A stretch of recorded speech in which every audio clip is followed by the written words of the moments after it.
जब से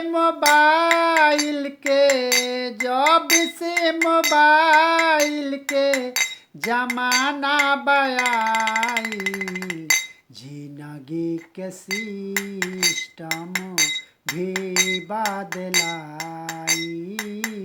जिंदगी के सिस्टम भी बदलाई। फायदा भी होता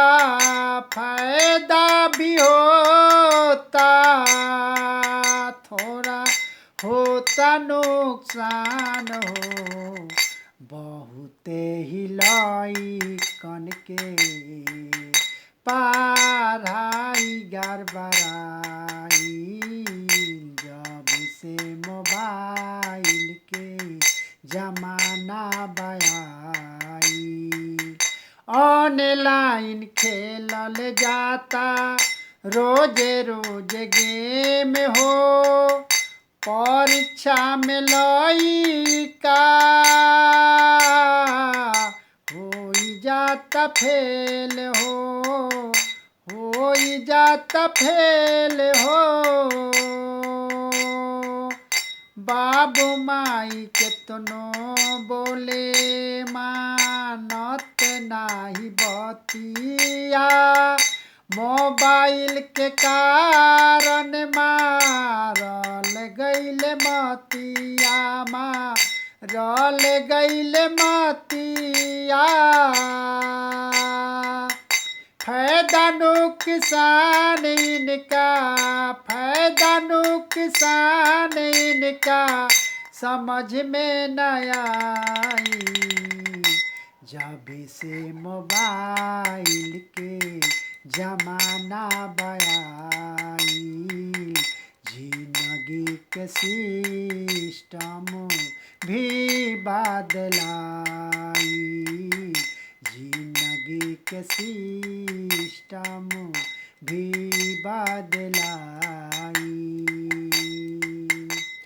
हॉस्किल कारी घर में नजर न आवेला।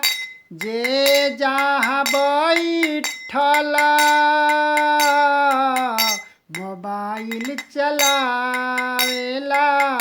मोबाइल चलावेला। फुरसत नइखे केकरो करे दिल के बतिया।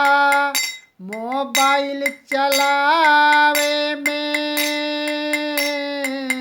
बीत जाता रतिया।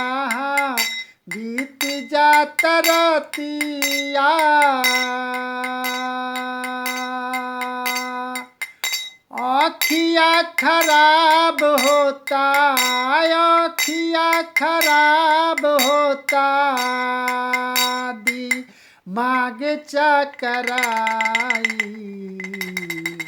जब से मोबाइल के जमाना बयाई, जिंदगी के सिस्टम भी बदलाई। फायदा भी होता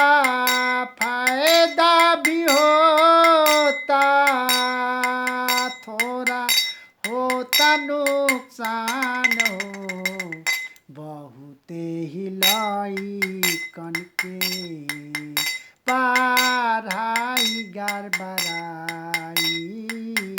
बहुते हिलाई के पढ़ाई गड़बड़ाई।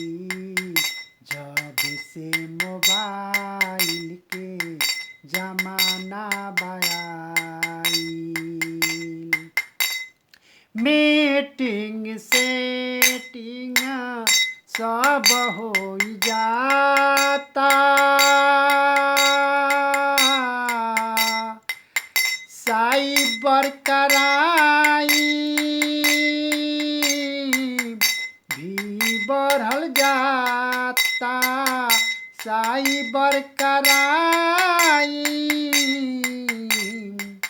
भी बढ़ल जाता। भोली भाली लईकी के चैट करी के प्यार के जाल में फसावल जाता फसावल जाता।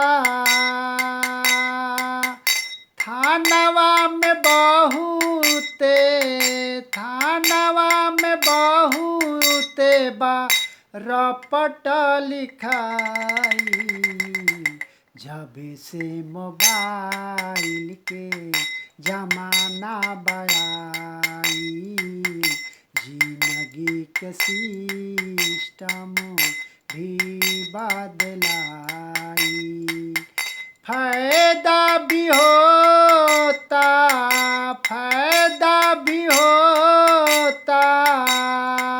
थोड़ा होता नुकसान हो बहुते ही लइकन के पढ़ाई गड़बड़ाई जब से मोबाइल के जमाना